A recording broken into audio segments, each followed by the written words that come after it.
Hey everybody, welcome to the weekly news recap for the 1st to the 7th of September 2025. So this week there was a Sony State of Play that was basically all about the upcoming James Bond game from IO Interactive. It's the developers behind the Hitman games. And you can definitely tell it's from the Hitman guys. I'm going to skip over this kind of trailer section, and then we'll get into like the gameplay. So they actually had about 30 minutes of uncommented and for the most part unedited gameplay.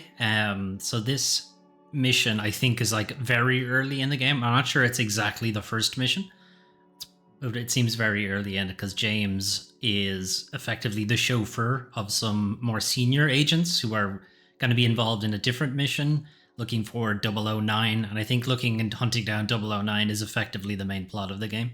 But James is effectively extra muscle, really, in this scenario.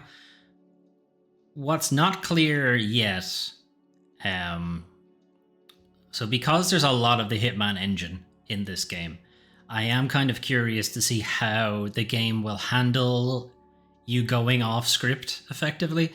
You know, there are situations in Hitman where you are compromised and it can turn into a bit of a shit show, but the game keeps going. You know, it just sort of lets the chaos happen. Whereas there are definitely points in this playthrough that they showed off where you are restricted from doing things that James wouldn't do, essentially. So like you're restricted from just killing random people because you don't have your license to kill yet. There are some sections where you would be able to vault over like a low-hanging wall, but the game won't let you because you're being looked at. Whereas if you were playing Agent 47, you'd just do it and get in trouble. So that is kind of curious. It's also not clear if you're actually controlling the car at this point or if it's on rails. I think you are controlling it. But again, we don't know what's going to happen if, like, say you run down that guy over there. Does the game just go, Assassin's Creed style desynchronized? James wouldn't do that thing, or does it just let you keep going, or what? I have a feeling you're just going to get a game over restart thing, because I do feel like the game is going to be a lot stricter on what it's going to let you get away with, because it's not. Well, one, they're trying to, do the whole James Bond thing and, live vicariously as if you were James Bond. But they're also going to have the IP owners who aren't IO Interactive basically saying, you can't have James Bond just randomly killing regular people. Anyway, I'm going to skip a little bit. So there's a section there where he sees a bellboy randomly throw a suitcase over the railing, which is a bit suspicious. And he ignores orders to stay with the car, pretty much. So you're going to go track down this bellboy, and that's effectively what they're doing for most of this playthrough. But I did want to point out, like, there's a lot of Hitman here.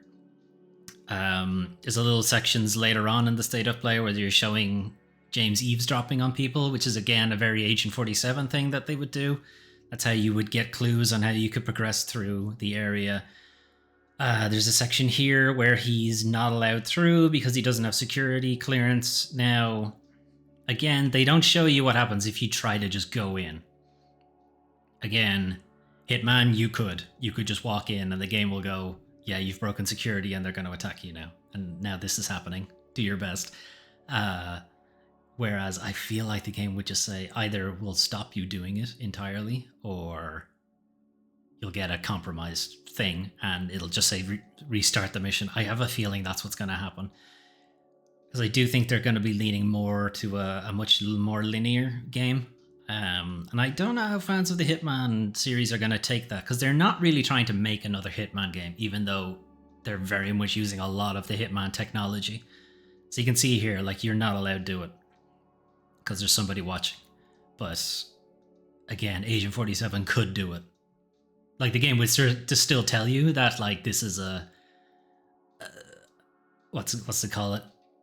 An ostentatious move, shall we say? That will be very obvious, and security will, like, see you do it. but they'd still let you do it. I did find this kind of funny. Just coming over here, I feel like they just had James do this just so they could show off the Uncharted thing of where, you know, Nathan Drake puts his hand on the wall if you're walking close to it thing. I kind of feel like that's literally the only reason they did that, which is really funny. Anyway, a little bit here on distraction. Again, this is very Agent 47. You throw a coin typically to get rid of those guys, but there's a little bit different thing here where you turn on the hose and they disappear, and there's a little bit of some stealth stuff here. So it gets that guy to leave, hops in over here. Now he's allowed to hop in over there because nobody was looking at him, but that guy was looking. That's why they had to get him out of the area. You got this guy. There's some interesting stuff at the bottom. So you can see at the bottom of the screen, you've got bluff, lure, focus, that kind of thing. And there's an instinct meter on the bottom right, which is empty at the moment. You'll see a little bit more of that later in the state of play, but effectively, lure is a kind of like whistling, bring somebody over to you. And bluff is if you are seen, you do have like a little moment where you can just do like a James Bond, pretend you were always there kind of thing. You know, I'm like secure. I think there's one later here where he climbs up into the window and security guy spots him and he's just like, oh, I'm penetration security. I need to talk to your manager.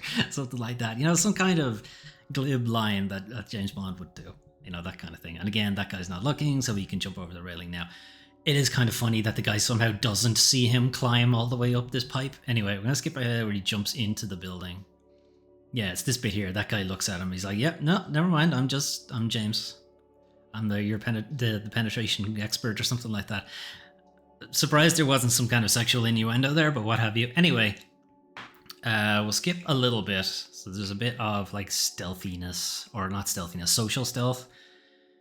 There's the bellboy we're kind of keeping our eye on. And there are some really interesting things here later. So James is here with a team of other agents, and he is effectively, you know, breaking orders here. He's supposed to stay with the car. He's supposed to be keeping an eye on the perimeter in case 009 gets away from these other agents and he can like chase him down in the car or something. So that's one of the other team members. So you actually need to hide from them in this mission. Now, it doesn't really come up in this playthrough. Like, I don't think you're ever in a situation where they're like really close to seeing you or anything like that. I think it's just a general don't go in that room, pretty much. Again, Hitman, it just fucking lets you do it. So, you know, I don't know. I don't know how we're going to handle it, because to think how many... Like, think about like previous James Bond games. Like GoldenEye is the obvious one, which was effectively a shooter, right? There weren't exactly many stealthy sections or what have you, or espionage or anything like that. It was generally a shooting game, and almost all of the Activision James Bond games were like blockbuster shooting things. This kind of like stealthy, covert, suave, super spy thing hasn't really been in a James Bond game before, or if it was like very small sections of it, and most of it was run and gun. That's not to say there isn't run and gun in this. There is. There's quite a fair bit of run and gunning in this, to be honest. This kind of stuff here is, again, very Hitman. It's like talking to other people and they'll give you a lay of the land and some opportunity. So whatever, some shenanigans have happened. 009 has escaped. You should have been at your car. You would have been able to chase him down. So he's getting away. You have to hotwire this one. And as you know, a sexy Bond lady joins you in the passenger seat. She's a French secret agent, I think. Anyway, so yeah, this obviously isn't Hitman. Like, I don't think IO have done racing stuff in a while, driving stuff in a really long time, ever, potentially. I'm not sure if they ever did. So this is going to be new. And there's a fair bit of like Uncharted 4 in here, of like taking side exits and, you know, trying to avoid crashing into roadblocks and stuff like that. We don't quite have the James Bond, like this is obviously isn't James Bond's car, so he's not going to have like missiles in the headlights and stuff like that. It'd be funny if that's in the game later, you know, if you actually have like the tricked out car. I don't think we've seen anything like that in any of the trailers or anything like that. Anyway, as you can see, there's a bit of glitchiness. So like, look at the red car here. Take this turn coming up. You know, it's a bit stiff. So you know they are still a game work in progress. And again, you aren't driving that car, so maybe it's not that big a deal. But yeah, it's a bit there. That might just be LOD stuff. The car is just far enough away that they don't fully animate it, that kind of thing. Anyway, we're gonna skip a little bit because it's fun. It does seem like, you know, it's a pretty cool section, but it is effectively just driving. Yeah, some GTA bullshit as well. Anyway, skippity skipperoo. Then we go into the next part of the game, which is a run and gun section. All elements of covertness is gone effectively at this point. Again, this can happen in Hitman, but typically if it does, you fucked up pretty much. But no, this seems like it's very much going to be a pretty standard part of the game. And I think you are effectively seeing the three sort of pillars, if you like, of the James Bond game, which is going to be the stealthy stuff that you would expect from Hitman, effectively. And then kind of new, kind of run and gun stuff. It's not like Agent 47 couldn't do this, it's just the game really wasn't, that kind of wasn't really the whole gist of the game. Hitman's thing was being a silent assassin. That was kind of the whole point of the game. So it did allow you to do this kind of thing, but it definitely wasn't geared for it, shall we say. And then there's obviously the driving aspect, chases and that kind of thing, which is very James Bond and not very Agent 47. So that's kind of new for IO. Anyway, there's some stuff here. There's some kind of interesting things. James has this kind of kickflip thing where he can like pick guns off the ground really quickly. He's got the instinct meter is actually active now, so you can do things like slow-mo. I think he does a slow-mo thing here where two cars kind of come flying past him. I did think like throwing the gun at the guy is really funny. I don't know how effective it is, but it is very funny. Yeah, I think he does it here. Yeah, so there's a bit of slow-mo here. You've, you know, turned that into an oil slick, what have you. Yes, like sitting out in the open here as Agent 47, you'd be dead immediately. But as Jimmy Bond, doesn't happen. Anyway, skip a little bit. You're trying to get onto this plane. 009's taking off. You try to climb onto this fuel hose. Somehow you don't get annihilated by that thing. And now you're driving what's got to be the slowest vehicle on the planet. Like I feel like it's much faster in this game than it actually is. You definitely would have clipped that helicopter if this was IRL. I mean, if this is IRL, you would have been dead a long time ago, but still. Yeah, again, this is very kind of bombastic James Bond stuff, you know, Uncharted, Nathan Drake kind of shenanigans as well. The game returns to a bit of a stealth segment when you're in the plane. And then this section is pretty cool. So you have sort of remote control of the plane's steering somehow, don't ask. And you can use that to, it's not really for puzzles so much. It's more for just, you know, tilting the plane so this Humvee crushes everybody, which is like, that's a pretty cool move. It's pretty cold, fucking cold-blooded. That's a pretty cool move. So these kind of set pieces are obviously not Hitman. You know, this is somewhat new for IO. It's not necessarily new. I mean, Hitman isn't the only thing they've made. They have made other stuff, but like the Hitman World of Assassination games is effectively all they've been doing for the last 10 years. So you've got to think most of those developers don't have as much experience with this kind of stuff, kind of heavily scripted, like big set pieces kind of thing. So it will be interesting to see how this works for them. Yeah, I'm not sure if he meant for that. I think that's just meant to be like a tracker or a transponder or something. And yeah, again, Uncharted 3, I think Nathan Drake falls out of the back of a cargo plane. You know, again, it's this. I know I keep saying Uncharted. Like, this is James Bond, really, effectively.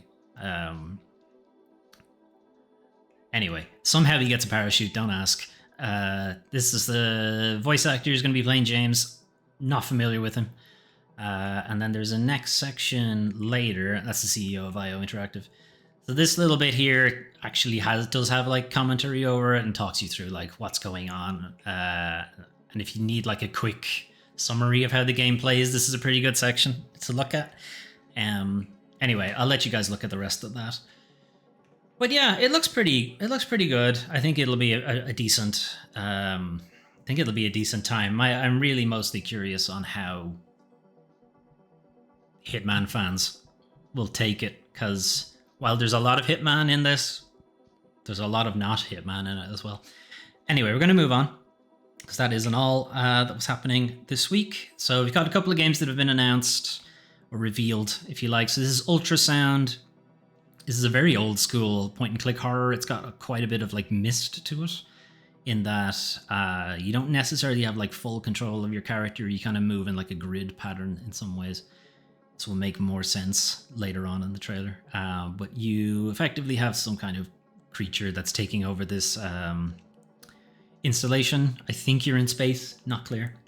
The sun would suggest you're in space. We'll go with that.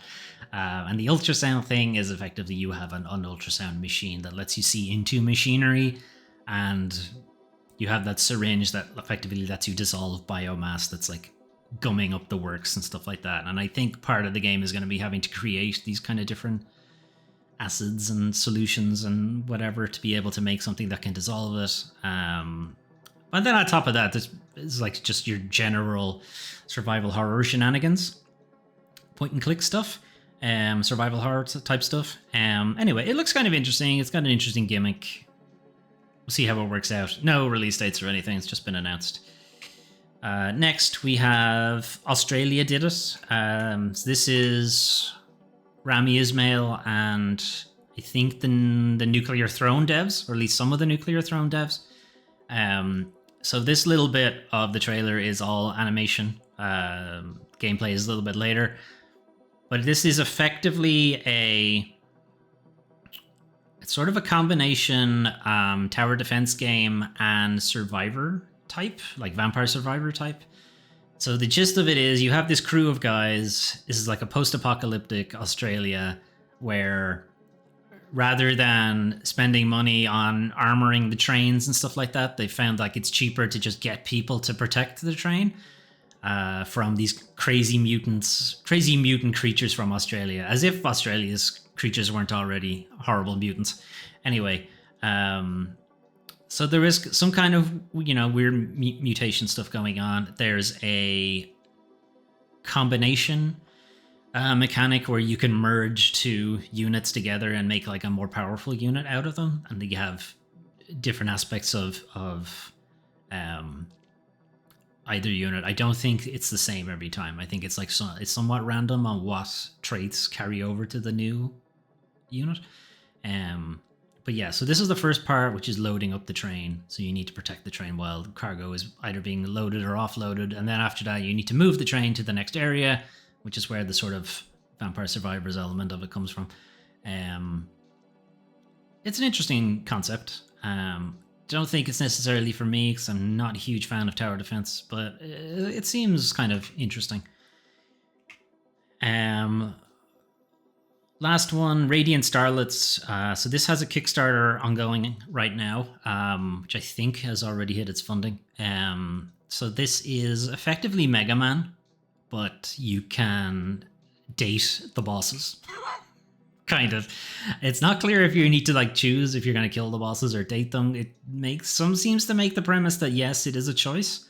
Like get their powers by defeating them or make friends with them by dating them or something like that. I'm not sure. Most of the game plays out like Mega Man.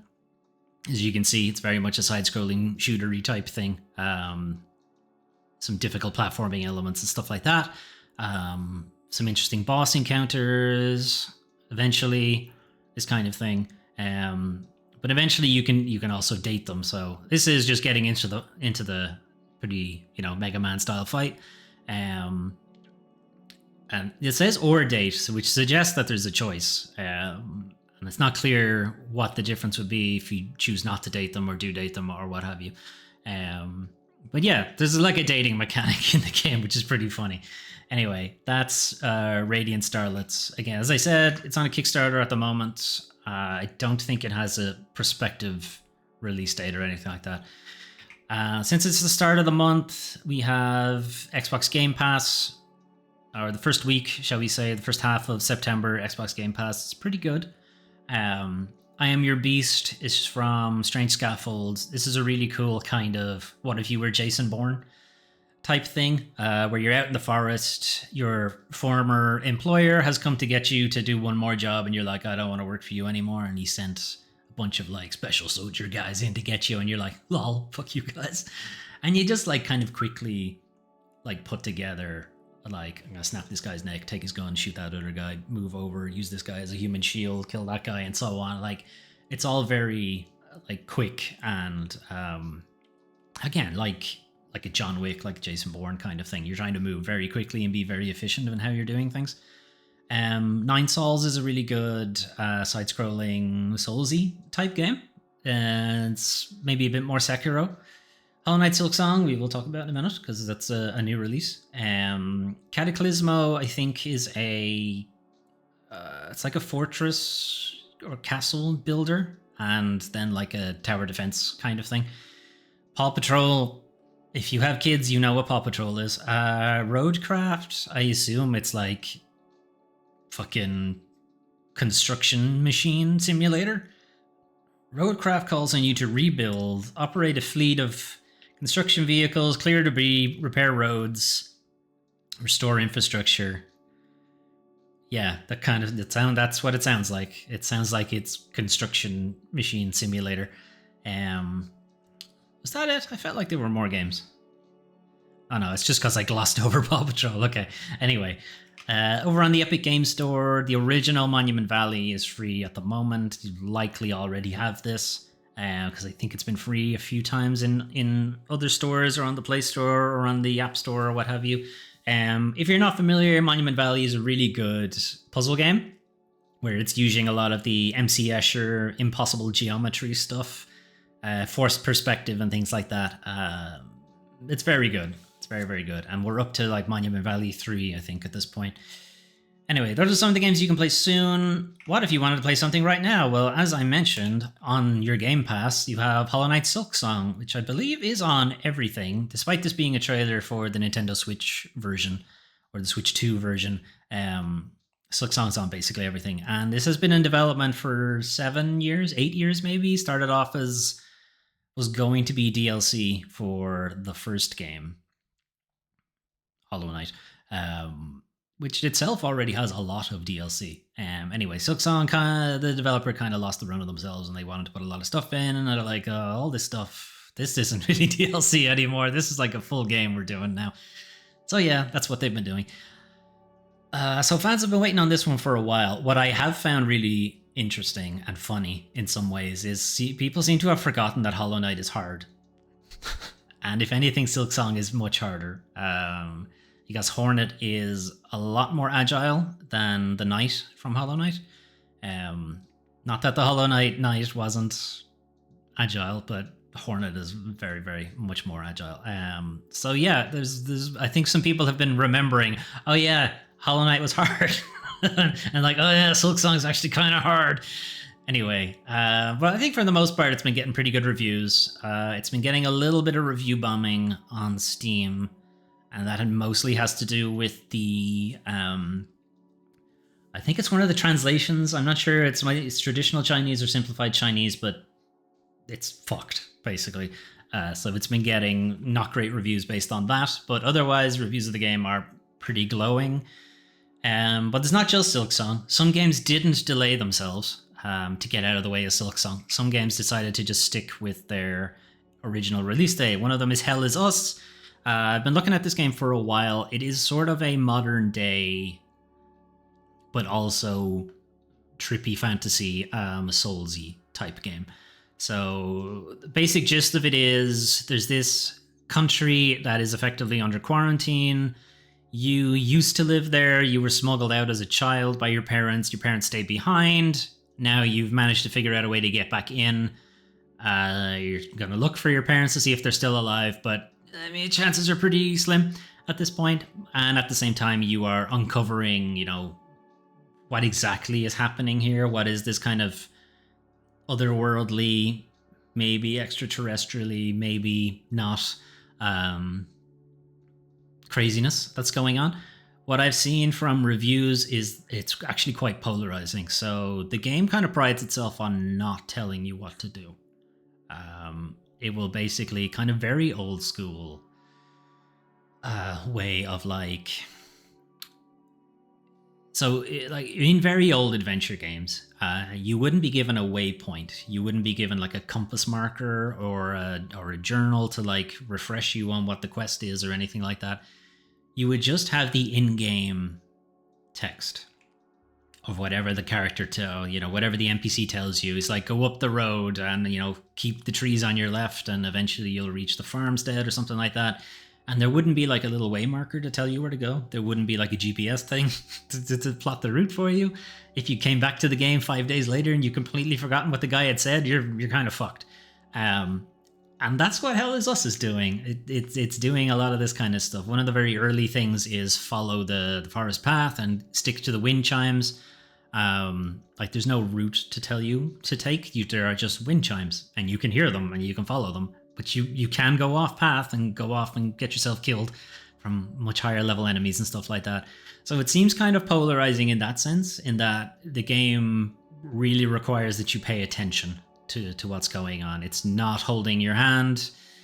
And I know a lot of times when developers say we're not going to hold your hand, it's usually an excuse for the game to be really fucking hard. But no, it does seem like they're taking some consideration into it. But it does also seem like some reviewers are... It's not that they would want more hand holding, it's more that they feel like it's not disrespectful, but not as respectful, we'll say, of a player's time kind of thing. And I think that's honestly coming from the wrong viewpoint. Being disrespectful of players' time is stuff like you need to grind 20 hours of gameplay before you can unlock something, or fucking here's the season pass, but we're not going to give you everything in the season pass even though you paid money for it. No, you need to play 120 hours or something to unlock everything. That's being disrespectful of players' time. Having an interesting experience where you need to pay attention, that's not disrespectful. Now, that's not the only thing they've had issue with. Some of the enemy designs are a bit crazy and confusing, and there's this kind of aspect to the game. You might have seen it in some of these enemies where they kind of come in two parts. You kind of got these hollow, white, humanoid-like forms, and then you've got these more esoteric kind of blue and red random shapes. And the kind of gist of the combat is you need to kill those blue and red things first before you can attack the white humanoid thing that they're attached to. And that can lead to some kind of frustrating encounters. And it doesn't seem like there's like you ever get an ability where you can just ignore that aspect of the gameplay. Anyway, there are some design choices that are maybe a little bit questionable. But I think overall it's a pretty decent idea. Anyway, also we have Chronos: The New Dawn. So this is from Bloober Team.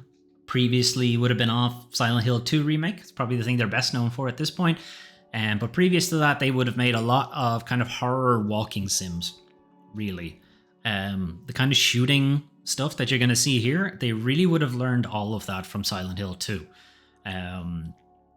So they're definitely taking some of the stuff they learned in Silent Hill 2 and going, well, we were somewhat restricted because it was a remake and we had to stick to the story and we could only use guns that actually exist and so on. But if we make a crazy sci-fi thing, then we can have all sorts of fucking shenanigans with our guns. So I think the easiest way to think about Chronos is just Dead Space, but it's somehow more gross and it's time travel instead of space travel. That's it. Kind of gist of the story is you're in some kind of post-apocalypse situation, and you need like the knowledge of people from the past. So you're jumping back to like the 80s or something like that before the world went to shit, and you're bringing notable people from the 80s forward into time to help fix whatever's gone wrong. I think that's the story. I haven't played it yet, but I think that's the deal. But yeah, again, reviews have been pretty good for it.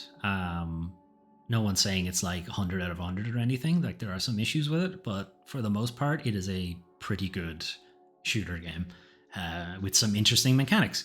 The enemy mechanics are also kind of neat. So the enemies are called orphans, and if there are more than 2 or more orphans in the area, if you damage one of them, they can then merge with a second one to make a more powerful creature. And I think I talked about this when the mechanic was first revealed, and I was wondering how many combinations are there and how random is the combination, and like, is there like a somewhat, like, every time you encounter these enemies and you damage one of them or whatever and they merge, are you always going to get the same creature, or is it like somewhat random every time? Like, let's say you play, I don't know, level 1 again every time, and it's the 2 regular enemies you come across and you shoot one of them in the head and he's damaged and they merge. Is it always the same creature that they make, or is it different? Or is it always the same sort of shape, but maybe it has more health or less health, or more armor or less armor, or that kind of thing? I don't know. I don't know. I would be curious to know. Anyway, continuing, because a lot of fucking games came out this week. A lot of games I'm really actually want to play. I can pretty much want to play all of these games. Metal Eden, I've talked a little bit about a few times. Now, unfortunately, this trailer is entirely CG. It is a really cool trailer, but it doesn't actually show you any gameplay. But I will say the gameplay is really good.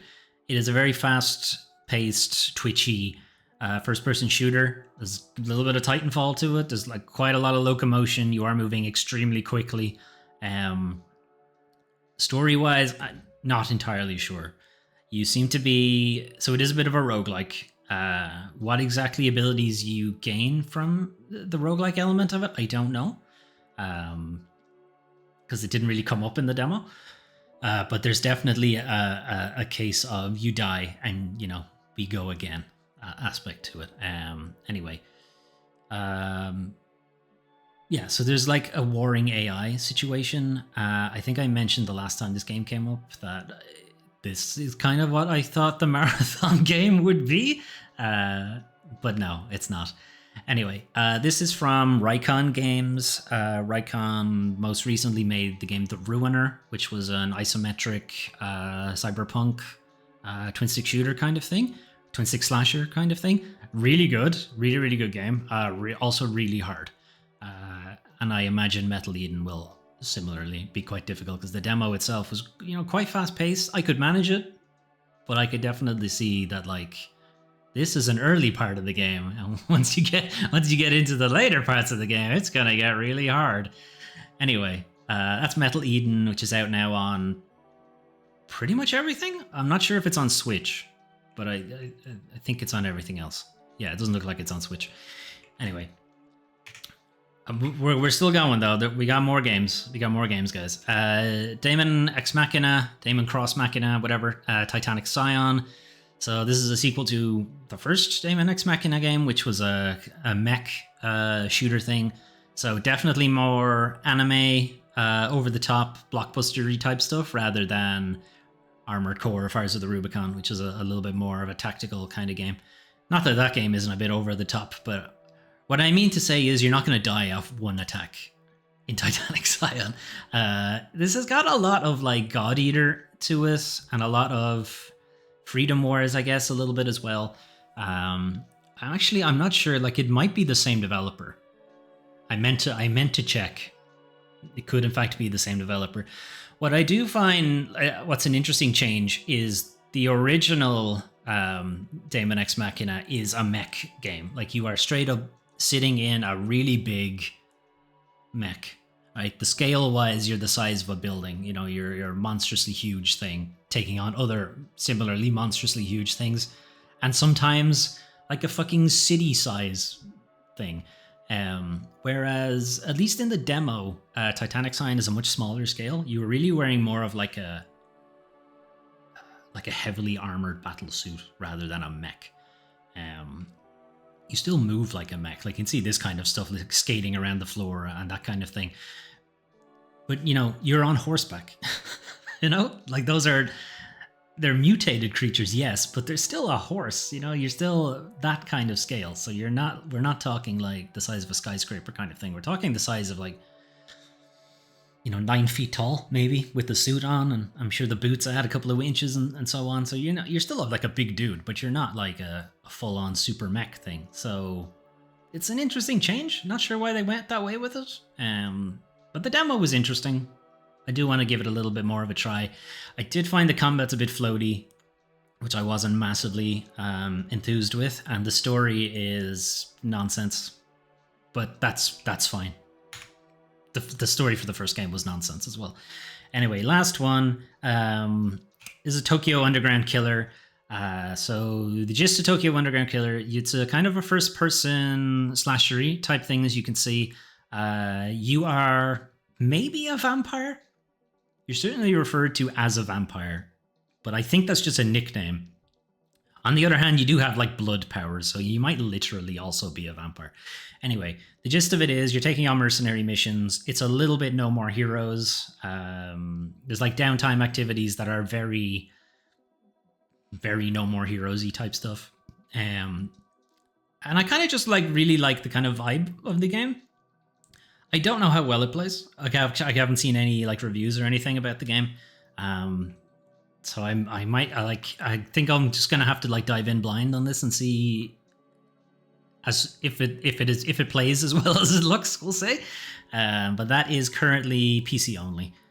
Anyway, unfortunately though, it is now time to talk about the worst part of video games, the video game industry. So first up, we have a bit of an op-ed. Oh no, I moved these around. You're supposed to be first. So we have a bit of an op-ed here in thegamesindustry.biz from Rob Fahey, contributing editor. So console pricing has gone terribly wrong. Capcom's president has voiced what many in the industry feel. The lack of price cutting for console hardware is turning into a huge problem for mass market franchises. This is a lengthy enough opinion piece, so I'm not going to go through the whole thing, but I am going to point out like a couple of mentioned things. So this is mostly coming off a recent interview with Sujimoto Haruhiro from Capcom's president, and he was basically talking about how Monster Hunter Wild sales have slowed significantly, because it was one of the best-selling games of last year. Of this year. When did the game come out? This year. Yeah. But its sales have like dropped off a cliff effectively, and most of that is being attributed to the price of the PS5 right now. Now, Capcom's president here is talking specifically about the Japanese market. They're not talking about the worldwide market here. So elements of like the Xbox being a thing, not really a thing in Japan. Monster Hunter Wilds, so far as I'm aware, isn't on the Switch. Could be wrong. Don't think it is. And PC gaming, while it is certainly becoming more of a thing in Japan, it's not as big a thing as like a PlayStation would be. So he's not the only guy to mention these kind of things. There have been a couple of executives who have said like consoles being so expensive and not getting the mid-generation price cut that they usually get is becoming a problem, because if people don't own the console, they can't buy your game. Like it follows that if I make a thing that requires you to have this other thing, if you can't get that other thing, then you're not going to buy my thing, right? I think it's pretty self-explanatory. Anyway, kind of interesting that, yeah, he like directly called out Sony rather than just saying consoles in general. Like he specifically said the PS5 is too expensive, openly in a media interview with Nikkei, who are kind of like, I think they're kind of like a financial magazine as opposed to like a gaming specifically magazine. So that's kind of like a shots fired situation there. It's Capcom, who are doing pretty well at the moment, last couple of years, calling out a company that they rely heavily on. Like they're like, this is obviously a huge problem if they're willing to go like to this level and not keep it in like closed door situation. Anyway, So yeah, we're calling out the whole thing for like that everybody calls out when they say like games are too expensive nowadays or consoles are too expensive nowadays, and they go, hey, well, if you adjust for inflation, yada yada, like the original Super Mario Brothers is like $200 or something. Okay, can adjust my wages to inflation? Have they changed? No, I make fucking nothing basically. Comparatively, yes, the price of the consoles technically is cheaper if you adjust for inflation. What was it here? Like inflation adjusted for the original PlayStation is like $650. But if you adjust, inflation wise for salary, hasn't changed. We're making less money, which means the like proportionate cost, like how much of my monthly salary is a PlayStation, And back in the day, it would have been whatever percent. I was a child. I don't know. I didn't have a job. But nowadays, it's a pretty significant chunk of it. And not only that, other things are taking up a much bigger chunk than usual. Rent, for instance, is taking up a much bigger chunk. So people don't have the money to spend on a PlayStation, effectively. And I think there's a little bit somewhere else in the article where it's like, if anything, the PS5 is more expensive than when it launched, which is the exact opposite of what's supposed to happen. Anyway, so you're talking about here, like traditionally there would be a combination of price cutting and low cost hardware revision, so you'd get things like the slim version, or you'd get things like the compact or the portable version and stuff like that. Like the PS1, the PlayStation, which is what it was originally called, then had a PS1, which was a smaller PlayStation, which was specifically called the PS1. This is why it's a little bit confusing you might see why it's called the PSX sometimes. That's when they're referring to the gray box. But the PS1 is like a much smaller white box that also had its own screen if you wanted, because it was somewhat portable. Very strange. The PS2 originally had a slide out drive. No, I think I'm thinking of the PS3. The PS2 definitely got a revision. I just don't quite remember it. But anyway, the PS3 had a side-loading drive. The original had a much bigger hard drive. It had more USB slots and so on. Then the revised version had fewer USB slots, a smaller hard drive, and then it had a top-loading disc tray and stuff like that, and had this horrible corrugated-looking thing on top of it. The point is, it was way cheaper than the original PS3. And as we remember, the original PS3 was very expensive.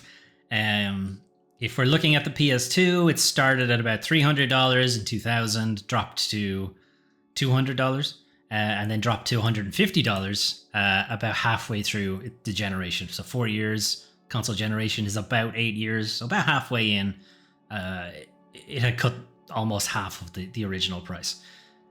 The PS5 has not done that. The PS5 has gone up in price. Now, yes, some of this is tariffs situation, but the tariffs are really only affecting the US, but that money is being pushed up in Japan, it's being pushed up in Europe, it's being pushed up in a lot of other places that aren't affected by those tariffs, but they are still affected by inflation. So, they're trying to keep their costs down, but then also pushing the price of the console up. It's a bit shit. So $500 2020 for the PS5. Now, 5 years later, it's $550. It's gone up in price, the opposite of what's supposed to happen. The digital edition also went up in price. Went up to 400. Sorry, was 400 and is now 500. That got an even bigger price jump. And there are reports that Sony are planning to further nerf the digital edition without changing the price of it. So we're doing a shrinkflation thing of they're going to cut the size of the hard drive, but still $500, which is shit. This is a very shitty practice. It is demonstrably a worse device. It's meant to be version 2, version 3 of the device should be better, right? Anyway, so, why is this a problem? Why is it a problem that it's going up in price? Other than it's going up in price and makes this obviously unpalatable to people. But it also changes, as is pointed out here, the promise of the console ecosystem to the developer, to the publisher, and to the consumer. So you have this idea of, I buy into this console ecosystem.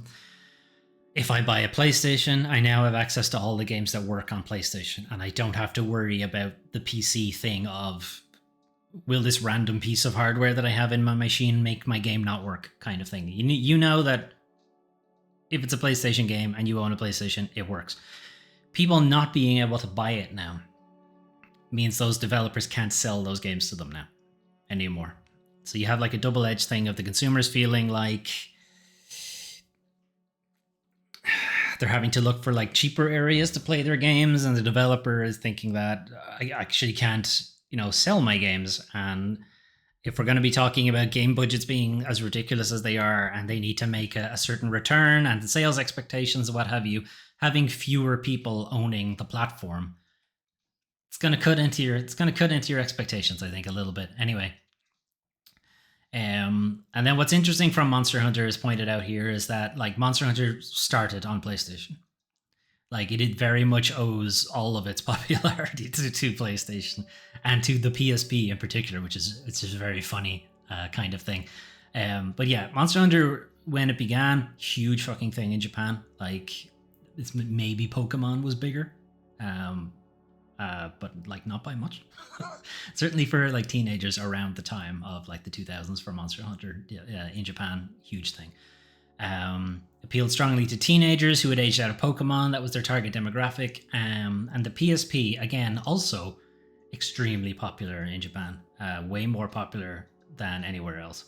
PSP lived way, way longer than anyone expected it to, mostly because of just how popular it was in Japan.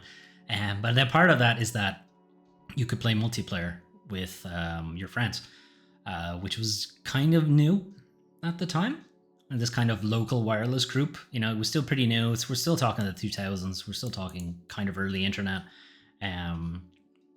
So Monster Hunter, you could see, it's pointed out here, like every mall or food court in the country had a table of teenage boys playing Monster Hunter effectively. And then a huge part of that is that the affordability and accessibility of the PSP platform in the latter years of its life cycle were fertile soil in which those roots were planted. So Monster Hunter did very well because the PSP was cheap and easy to access. Not really a thing anymore. One, Sony doesn't have a handheld, but also the PS5 is nowhere near at the affordability or accessibility level as something like the PSP. So the PS5 is held out of the hands of consumers who lack significant purchasing power. Like, consider also a PC, like a top-of-the-line gaming PC is a couple of grand. That's a lot more than a PS5, Like, we're still talking a lot of money, regardless. And the general deal of it was that you could get like a later edition PlayStation. Couple of years into the generation, they would have been a price cut. Maybe you could get one second hand that with the price cut would also be even cheaper again. People would be able to get onto playing games at that point, and they would get in early. You would get a teenager with their pocket money buying a secondhand PS2, secondhand PS1, playing it in their bedroom or something, and they build up that nostalgia when they're older and have money and can buy a PS5 or what have you. If you can't get them in at that point, if you can't hook them while they're young, which is essentially what they're talking about here, you're gonna have a bit of a problem later on, because you're not going to have the next generation of consumers ready to buy your thing. That's where they're going with here. Like, instead of buying a cheap Nintendo Switch or a cheap PS4, PS5 now, people are just using their smartphone because they already have it, and a lot of the games that are on it are free. That's why Fortnite is so popular, because you can play it on everything and it's free.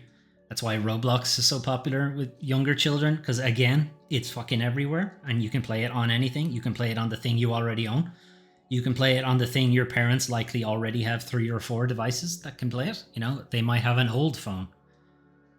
say, look, okay, here's the Roblox machine now, like that kind of thing. That kind of accessibility level is gold for getting people, 10 years from now, 15 years from now, and you roll out some kind of Roblox nostalgia thing, they'll be ready for it. Whereas you're very quickly not going to have that kind of thing for PS5, for gaming PCs, unless their parents were already really big into it in the first place. Like, if I had kids, I'm not going to, but if I had kids, it would be in that situation. One thing that was really interesting here that he pointed out, and it's really more of a I'm old, really, more than anything else, but the declining ubiquity of televisions is also a factor here. Many teens having a small TV in their bedroom that they could hook up a cheap console to was once a given, but is now rare due to the proliferation of smart devices and collapsing TV viewership among that demographic, which is one of the things that has fueled the success of the Switch. So it's effectively the thing of like kids not having a TV, teenagers specifically, not having like a tiny TV in their room, which when I was younger, because it was probably more of a thing in the US, but I definitely had like friends who had TVs in their room. And you could like connect your PS2 to it or whatever. And now obviously you don't do that because you have a smartphone or a tablet or whatever. Like, I don't need it. Why have tiny shitty screen really far away from me when I can have very high definition screen extremely close to my face?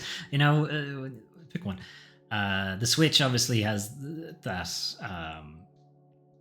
portability aspect to it, which is obviously much better. And Nintendo's always had that kind of pull for people, for younger people who won't have access to the big TV because the parents are watching it, but they can play it on their handheld. They can play their Game Boy, they can play their Nintendo DS, and now they can play the Nintendo Switch, right? That's kind of the appeal of a portable console in the first place. They made a kind of point here that Nintendo is arguably the only one that acts like it's genuinely concerned about its pricing. Now, you might think that's a bit crazy when you see Super Mario World for $80, $90 in some places. But again, this article somewhat aimed at Japan.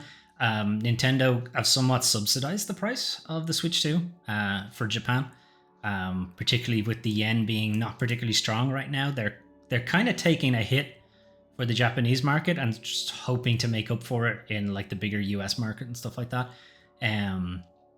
But it makes sense commercially to try to keep the console affordable, keep the platform affordable, the thing that everything else relies on, because they can't sell any of their software without the hardware. The hardware is essential for the rest of the business, so you want that to be cheap or affordable, we'll say. You want to make sure everybody can buy it, because that massively increases your customer base, right? Until they buy the hardware, they're not your customer. If you're a developer, right, you don't make hardware, right? Why can't I think of it about Square Enix? Capcom, because of this opinion piece, whatever. They don't make hardware. They make software. So they're reliant on platforms that can play and run their software. So they don't have a consumer. They don't have a customer unless that customer has something that can run their game. And in ye olden times, that would have been the Super Nintendo, the N64, the PlayStation, the whatever. PC gaming wasn't quite as big a deal back then. So consoles were like this big kind of unifying platform that everybody could look at, everybody knew the specs for, everybody could design towards it.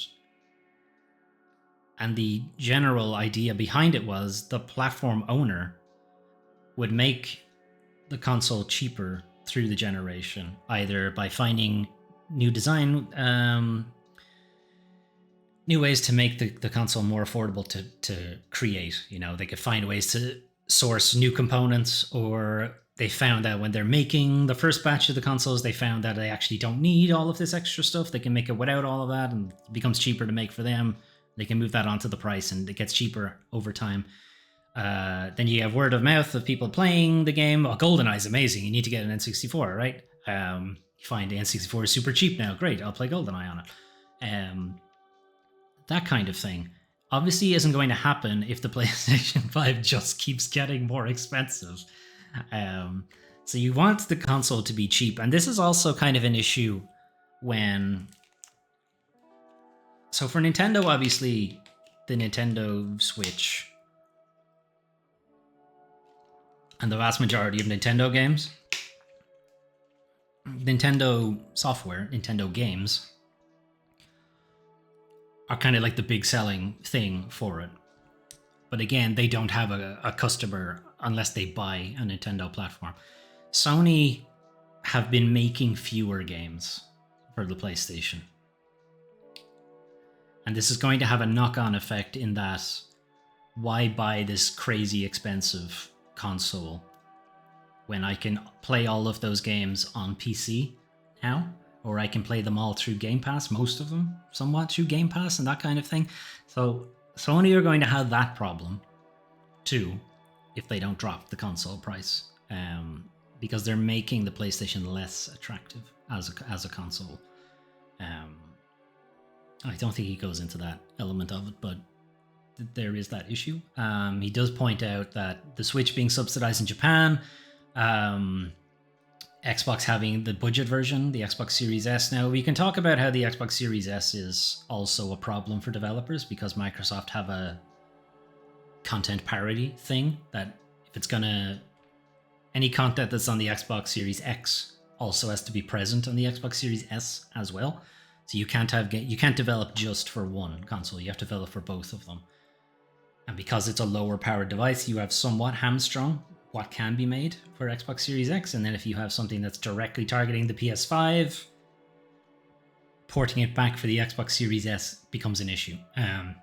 However, if Sony had also made a cheaper model, which they haven't, Sony has a lack of a similarly cost competitive PS5. So how is it going to reach less engaged consumers in the back half of the life cycle if it doesn't cut the price of the PS5 or come out with a lower priced model, lower powered model, lower spec model maybe? I don't know. PS5 Slim. There already is a PS5 Slim, is there? There's PS5 Pro, but there was another PS5 as well. Or is that just the digital edition? I don't remember. Anyway, little thing here pointing out for the Battle 6 beta is that a lot of players were using a PC that was below the minimum spec requirements. Now, we can also talk about PC games and their spec requirements, how they are wrong most of the time, in that a lot of these games can run at lower spec than what the developer suggests. But part of that is also that PC components are expensive as well now, like a graphics card, because of Bitcoin and because of generative AI, graphics cards are becoming way more expensive. So people aren't replacing it as often. So you're going to have people still playing on gaming PCs that are lagging behind, we'll say, than is typical. So what he's kind of advocating here, and what we might see more often, is so here's: as modern hardware prices soar, the value of making games that run on outdated systems is only going to increase.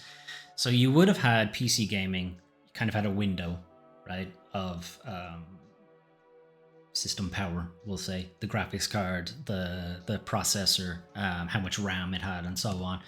And effectively had a window. You have the very high end cutting edge stuff, and the very low end can just about play the game on its lowest settings. And this gradually just moved with time. You know, the higher end got more powerful, the lower end was dragged along with it, because if you wanted to play the newer games, you had to have a minimum level.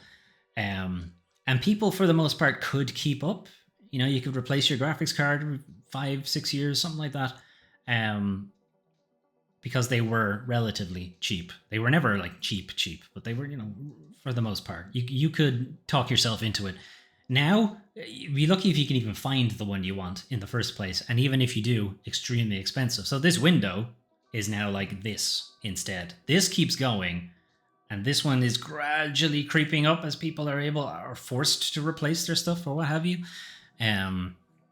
So people are hanging on to lower powered PC games or PC gaming rigs. And you're going to find that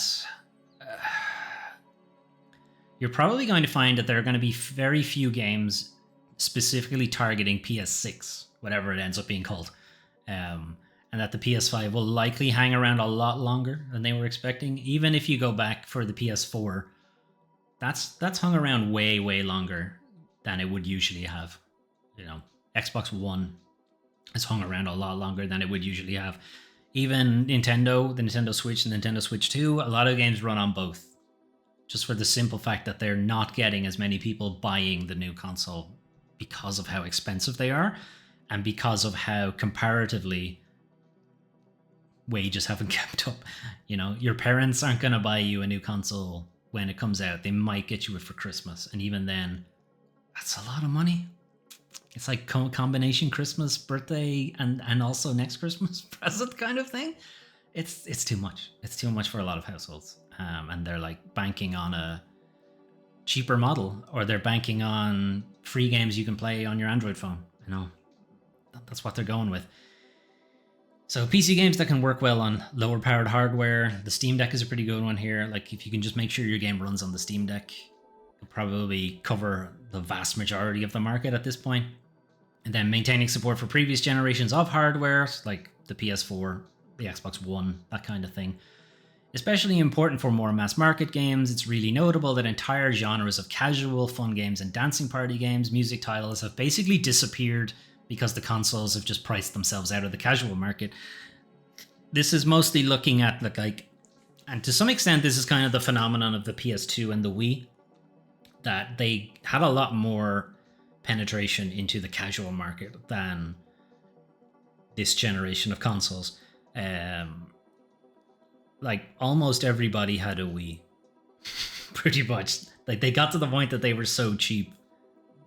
If you wanted it, you could have it. Like if the notion took you, you could have it.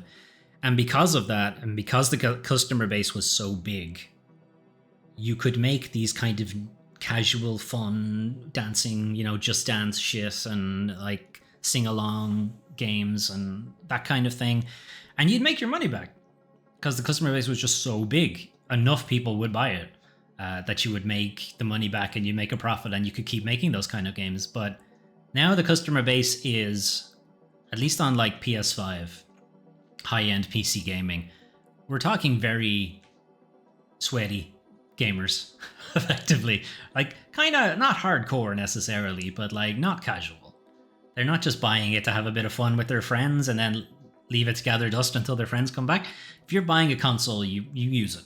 You use it pretty much like minimum once a week. Whereas like the Wii might get carted out when you have a couple of friends over. You know, or if you have you have granddad over and you want to play Wii Sports with him or something. But again, it was so cheap that you were like, yeah, that's fine. Just for like the handful of times I have friends over, it's not a problem. Also, it played Netflix. That was also another reason to have it. Anyway, but yeah, that entire market has effectively evaporated. Just sheerly because of how expensive the consoles are. And you can also argue that like MBA, McKinsey brained executives at the top of a lot of these publishers are just not interested in games that make a little bit of money. Anyway, this last bit, for all that the PS5 has been a commercial success, pricing is one area where the strategy is clearly very wrong, both for PlayStation and for many publishers and developers. So there's a growing concern that like the customer base isn't getting any bigger, so we're not able to sell any more games. Like there's a cap on how many games they can sell. And that's kind of the general thrust of this, is like sales are dropping off because effectively everyone who wanted to buy the game has bought the game. And we're not getting any new people.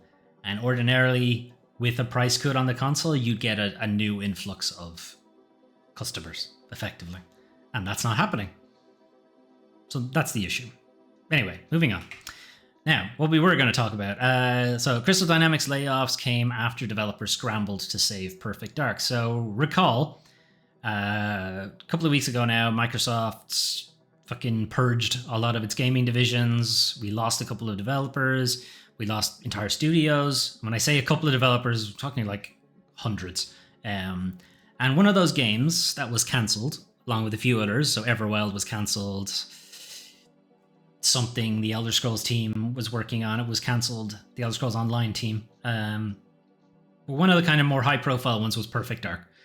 And Perfect Dark was being worked on by Crystal Dynamics, which are a third-party developer. Microsoft don't own them. They have no stake in the company. It's an Embracer-owned thing. Gross. And The Initiative was another developer that was working on Perfect Dark. Microsoft did own The Initiative, and when the game was cancelled, they closed The Initiative as well. However, there was then the question of, what does the Crystal Dynamics team do now that the game has been cancelled? Microsoft aren't going to... They have no say on their employment. It's just the project's not going ahead. So they're left in limbo, wondering what the fuck is supposed to happen. Well, as it turns out, Microsoft did give permission for developers at The Initiative and Crystal Dynamics to attempt to find another funding partner for Perfect Dark. So somebody who would take over the publishing part. So Microsoft wouldn't do the publishing part effectively, or might go into a partnership with them if the deal was good or something like that. But effectively, Microsoft just didn't want to put any more money into the game. Pretty much is what we were looking at here. So if you can find somebody else to take up for the rest of the project, sure, knock yourselves out. However, it wasn't quite knock yourselves out. There were stupid strings attached to it. Anyway, apparently, while they were talking to a lot of different prospective publishers, one publisher they were very close to making a deal with was Take-Two. Take-Two Interactive, the people behind Grand Theft Auto, as well as a lot of other things. However, the deal fell through because Microsoft didn't want to give up IP rights to Perfect Dark. And that was the sticking point. This IP that they apparently find extremely valuable, so valuable that they were happy to cancel a game that had been in development for a very long time. But yeah, they didn't want to give up the IP rights. So we're stuck with this, again, fucking publisher brain just hoarding all of these IPs. You just want to think about how many acquisitions there have been, how many mergers and consolidations there have been, and how many IP, how many stories, characters, worlds, universes, etc. are all just in the vault. They're all just under the pile. They're all under the dragon treasure hoard that is the Microsoft IP vault, that is the Take-Two IP vault, that they're just doing fucking nothing with. And rather than give up the rights of a thing that they're not doing anything with, no. Instead, I'm just going to fuck over all of these developers who lose their job for this thing that I'm doing nothing with and clearly do not see enough value in because I was willing to cut ties on this project. Like, it's so frustrating. Anyway, they laid off a bunch of people from Crystal Dynamics because of it. So Crystal Dynamics then announced its third round of redundancies in as many years. Now, yes, Embracer has its own problems with redundancies and layoffs and the wrong people being laid off. But like, this was an easy win. This was an easy win for Microsoft, and it was all because they didn't want to give up the IP rights. And it's just... You could have shared the IP rights. Like, you could have done any amount of any kind of fucking collaboration here. Instead, it was just no. Very frustrating. Anyway, speaking of Microsoft and its frustrations, the other side of some of the Microsoft layoffs was Rare. So Everwild was cancelled. Everwild had been in development for a very long time. And with that, a lot of the Rare team were let go. Rare is a developer that's been around for a very long time, like 30-ish years. I think they're almost as old as I am. And there are a lot of developers who were with Rare from the beginning. Like, they never left. They enjoyed working there so much that they never bothered to change company. And that's like an incredible amount of experience in the game development industry. It's like, it may not be clear, but game developers don't stay game developers for very long because the industry is punishing. It's very long hours, very poor pay compared to like other software developers. There's what's called the passion tax for a game developer, in that, oh, you're working on games. Games are fun and cool, and your job is really fun and interesting and great. So we don't have to pay you as much, because you want to be here and you want to make these games and you want to do this job. Therefore, I don't need to pay you as much. As opposed to, my job fucking sucks. You need to pay me way more money, way more money for me to do this job. And that's pretty shit. It's pretty shit, but it's also a reason why the software developers don't stay software developers, because you gotta pay the mortgage. And am I gonna take a job that's less fulfilling, but it also means I can keep my house? And then you have obviously the issue in that they get laid off after every project, whether it's successful or not now. And sometimes the project itself gets cancelled, and that's great. Anyway, one person, executive producer of Everwild, because obviously once the game was cancelled, they didn't really have a project to work on anymore. And because Rare is now owned by Xbox, they were going to be laid off. But Xbox or Microsoft at least did one thing smart and tried to keep somebody with like a 25 years experience. So they've been made Xbox Games. Sorry. Yes, they've been made Xbox Game Studios Chief of Staff. I think there's somebody else from Rare also joined the team. Yeah, Craig Duncan is head of Xbox Game Studios last year, so this wasn't part of the layoffs. That was another thing. But, you know, at least they've managed to retain somebody, and they'll be working on nothing, probably, because they're chief of staff of the whole thing. So it's a promotion for her, really. But it is also you're losing somebody who would have had like a tremendous amount of experience on making games. And I feel like putting them in a chief of staff role is just kind of abstracting them a little too much from that job. I don't know. I guess we'll see, but I'm not sure. Like, good for her. You know, it's a pay increase and so on. But for the industry, I think it might have been better to pay her more but keep her in the same position. Anyway. Speaking of the other side of the Perfect Dark deal, 2K. So 2K are a subsidiary of Take-Two, so it counts. The segue works. Anyway, so 2K has confirmed a reduction in headcount. It's a very interesting way to say layoffs. At Firaxis. So Firaxis are the people behind Civ and XCOM. I don't know why they keep bringing up XCOM, because there hasn't been a new XCOM in fucking years. Whereas there's a new Civ, I feel like, every 2 or 3 years or something. Anyway, it's unclear how many. It suggested that it's dozens of workers, as many have like confirmed that they've been laid off on LinkedIn. From 2K themselves, they said there was a staff reduction today at Firaxis Games. The studio restructures and optimizes for adaptability, collaboration, and creativity. I don't know about you guys, but I definitely love collaborating with fewer people. Definitely love to get my creative juices going with fewer people. Okay. Anyway, rather tellingly though, the cuts come despite parent company Take-Two Interactive recording a 16% increase in net bookings to $1.42 billion in the first quarter of this fiscal year. Significantly above the guidance range for the period. I.e., they're making a lot of money. Or e.g. I.e.? No, i.e. They're making a lot of money. This isn't a money issue. This is just a lol.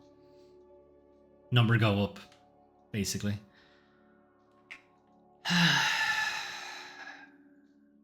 Anyway, I don't have a segue for this one. Another key Fairgames developer, I should have actually swapped the Rare one with this, because we would have had people leaving studios. Anyway, another key Fairgames developer quietly leaves Haven Studios. So Haven Studios, founded 2021, Jade Raymond, supposed to be working on Fairgames, which is maybe still in development? Question mark? Because we don't fucking know anything about the game. We got that one trailer and that's kind of it. Anyway, it's rumored that Haven Studios had cancelled the upcoming live service shooter Fairgames. Sony retracted that claim a while ago. As far as we're aware, Fairgames continues to be developed backed by PlayStation, but they've now lost like 2 pretty prominent members of the development team. So we knew Jade Raymond left like 3 months ago. Wasn't clear why. There was some rumors that she was forced out, or that the direction of the game had changed and it wasn't a game she wanted to work on anymore or something. The point is we don't know specifically why she left the studio. But now the game director of Fairgames has also left the company. So we have his name. Nope. Do we not have his name? Yeah, sorry. Daniel Drapeau was originally game director for Fairgames and has now left to join Warner Brothers Montreal. Oh dear. Who are the guys behind Suicide Squad? No, they're not. They are the guys behind Gotham Knights, and they helped on Suicide Squad, but no, Rocksteady are, unfortunately, have that reputation now. Yeah, not the best company to join. That's like jumping out of a sinking ship into another sinking ship. Anyway, the game itself was revealed in 2023. We've heard nothing more about it since. Just had a trailer. It was a fully CG trailer. There was no gameplay. Don't know how it plays. What is kind of interesting though is that there was a Reddit thread on it, and yeah, I knew there was a funny quote in here. It's like, this is escaping the Titanic and then ending up in the Ocean Gate submarine. This is like, I'm not sure you picked the best company to jump into there. Anyway.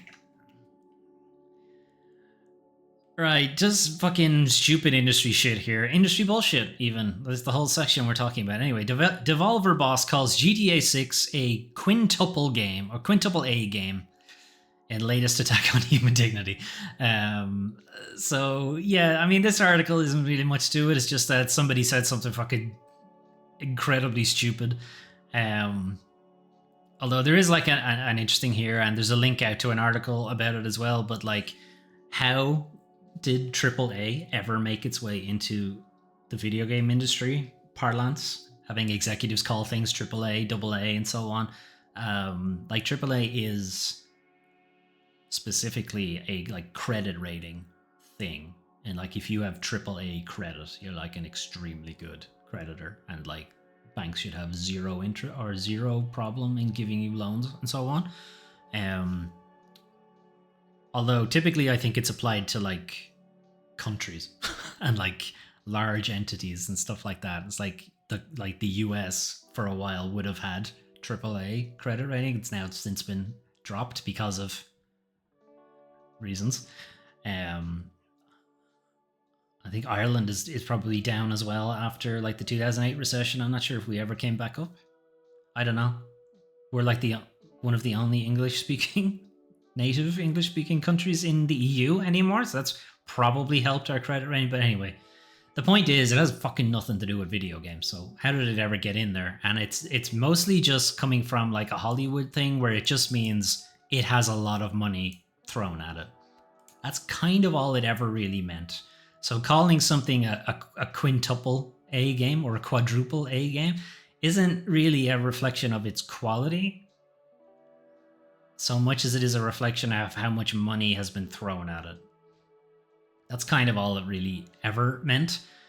Now, we certainly have like a different association with the word now, whereas AAA just means like big blockbuster kind of thing and is meant to be a hallmark of quality and what have you, and people looking at a thing going, this shouldn't be AAA, this is like shit. This is like Skull and Bones as a quadruple A game. Like yeah, it had a lot of money thrown at it because it was in development for way too long, but calling it a good game, a bit of a stretch. Anyway, so yes, then we had like AA games where they didn't have as much of a budget, single A and so on, which have largely disappeared. I haven't heard of a B grade game. We do have like B movies, C movies, that kind of thing. Like that did come from Hollywood. Yeah, we don't get B games. Really. We basically have AAA, and for a while we had AA, and they're kind of making their way back, but we've kind of lost them. And indie, like that's it. You either throw all of your budget at the game, or you have like zero budget. And you do like you make your game on a hope and a prayer, basically. But yeah, talking about Yves Guillemot's Skull and Bones is a quadruple A game. What the fuck? Anyway, GTA 6 is a quintuple A game, apparently. I mean, there are AAA games, and then there's quadruple A games, which there aren't. There's one, and it really shouldn't have been called that anyway. And I'd argue that Grand Theft Auto is potentially the quintuple A game. It's just bigger than anything else, both in the scope and scale of the game and the kind of cultural impact that it has and the attention it demands. The game's not out. We have no idea. It could be garbage. It probably won't be, but it could be. Doubtful, but maybe. But I mean, again, all the AAA thing ever really meant was that, yeah, it's got a crazy budget, and yes, GTA 6 has an obnoxiously large budget.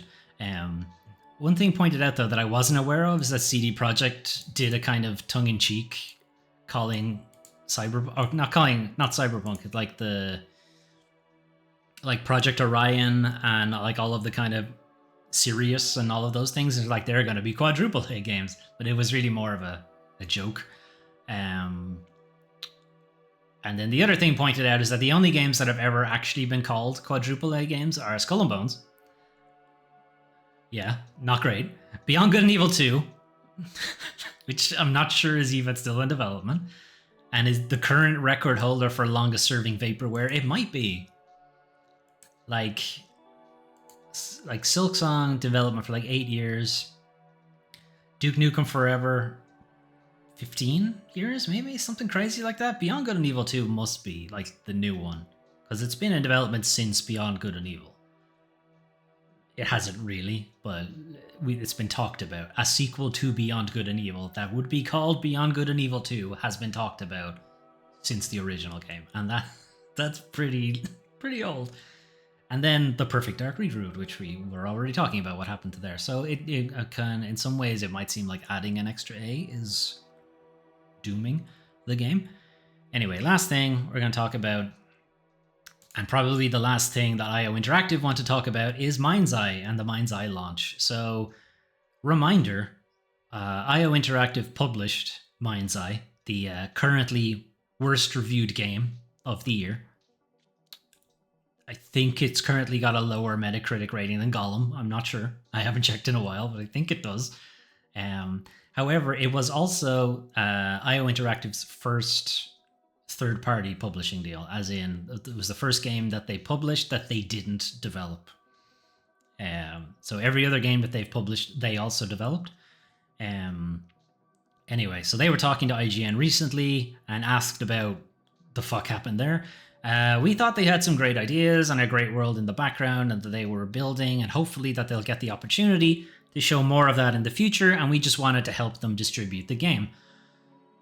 So it's pointed out here that like Mind's Eye had a sound pitch, and to be fair, it did. Like it was gonna be like this brand new developer. It's a pretty strong pedigree.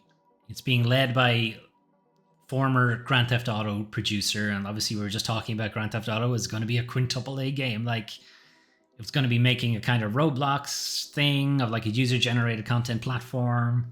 People could make their own games, and it's it seemed like an interesting idea, and that Mind's Eye was basically going to be an example of what you could make with the suite of games, or the Everywhere suite, as it was going to be called, and then it just fucking squirted out, I guess. I don't know.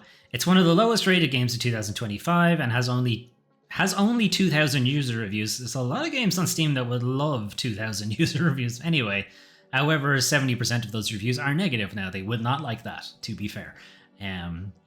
So talking about that to IGN, like that must have been difficult. Your very first publishing game or outside publishing game, and pretty much roundly panned. It was a tough reception. It wasn't what they hoped for, and also what we didn't hope for at IO Interactive partners.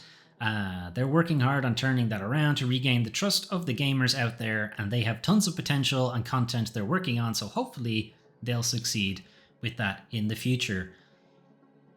So yeah, okay, it's pretty, tactical response, but it is kind of notable in the pronouns that he used.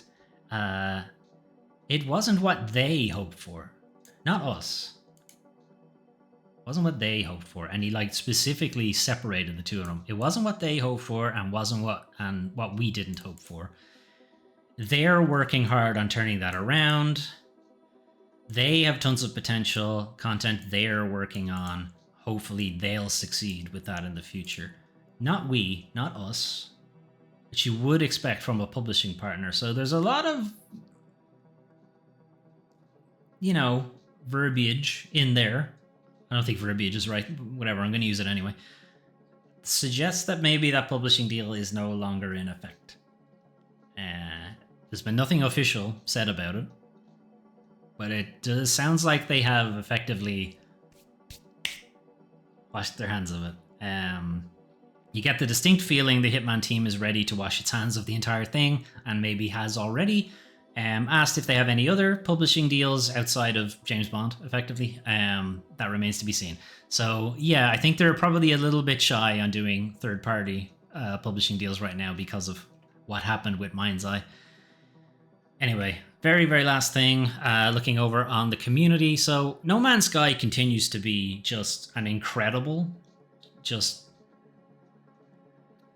phoenix rising from the ashes kind of thing, because ever since its debut, which did not go well, it has just gotten better and better and better and better and better and better. It's like insane, the kind of thing. 9 seasons, like 50 updates, like substantial additions and stuff like that. And one of the more recent updates was this ability to create your own bases, and I think the very most recent one is the ability to like put together a spaceship in like almost like Lego blocks kind of thing. But this is an example of somebody making the office from The Office, which is kind of nuts. And again, I'm not like super familiar with the show itself, but from what I've read of like the Reddit thread and some people leaving comments on some other places, like this is very accurate, and not only accurate, but there's like a ton of Easter eggs in there as well. And there's like, it's like he's modeled the whole building and not just the floor that the show takes place on. There's some discrepancies, I think.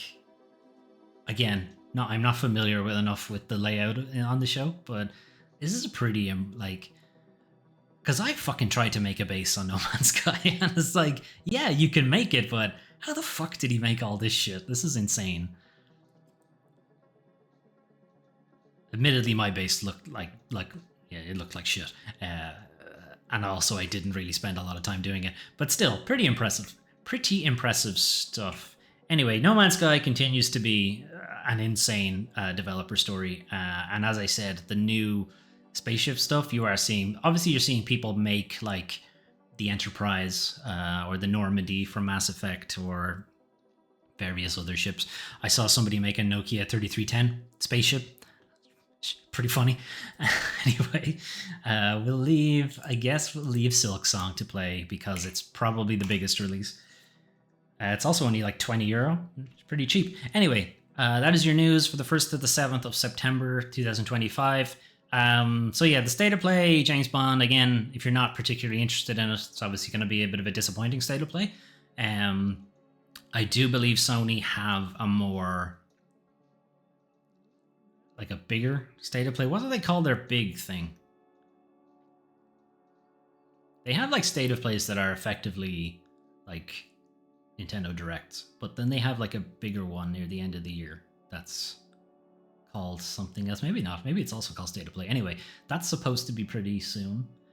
And the rumor is that Wolverine game will be at it. I don't know. I am, to be honest, pretty disappointed with Sony in the last couple of years. I know, hot take, but yeah, I'm just like, can we just jettison all of the people you hired after the PS5? just get rid of all. Because not everybody, not like low-level developers or whatever, just anybody in the E-suite and higher. Just go away. Give Shuhei Yoshida his job back. Maybe bring Sean Layden in for consulting work. I wouldn't say give him like a proper managerial position because some of his takes are a bit off, but He had, for the most part, I think, had some good ideas. Anyway, some interesting games as well kind of announced. I'm kind of into the Mega Man, but also a dating sim. I don't know, it seems fun. Ultrasound, I don't know how far the gimmick will take it. It's interesting, but I don't know how long the game is and like how well it can support like a full game. But that's effectively what AA games are. There's like, here's one gimmick and we're just gonna run it into the ground basically. So that's fine. More of that. There's no reason it has to be a 100-hour game or anything like that. Anyway, and I don't think it will be. It'll be very short. New release is obviously Silk Song. Yeah, I never finished Hollow Knight because of the aforementioned difficulty. I just wasn't interested in spending all that time on the game, I guess. So yeah, I don't know if I'll actually get Silk Song. It is very cheap though, so I probably will. At that kind of price, I can't really say no. Hell is Us, I'm really, really dying to play. Chronos A New Dawn, I really want to play as well. Tokyo Underground Killer just looks nuts, and I really, really dig it. Daemon X Machina, I don't know, because I didn't really like the first game, but the demo had promise. Again, I can't say I was like super enamored with it, but I think it had promise, and I kind of wanted to see where it goes. So I don't know. I might get around to playing it. I don't know. Industry bullshit wise, that opinion piece, even though I said I wasn't going to go through the whole thing, I think I ended up going through the whole thing anyway. Yes, it's coming from the position of we're not making as much money as we used to and we want to make more money, so Sony cut the price of your console, but also for the health of the medium in general, like the health of video games. Need more people playing the games. More voices, more brains working on them, and so on. Because you just get a more diverse gaming lineup. You know, you don't get like a million Souls-likes or 100,000 deck builders and stuff like that. You get like different games when there's a more diverse lineup of people playing the games. And you have different markets to cater to and what have you. And that's going to be difficult when you are pricing people out of the medium entirely. Which I don't think Sony have quite reached just yet, but they're getting there. You know, like the PS5 is going up in price, if anything, and wages are not going up in price. You know, they might be matching for inflation with the console, but you know what didn't match with inflation?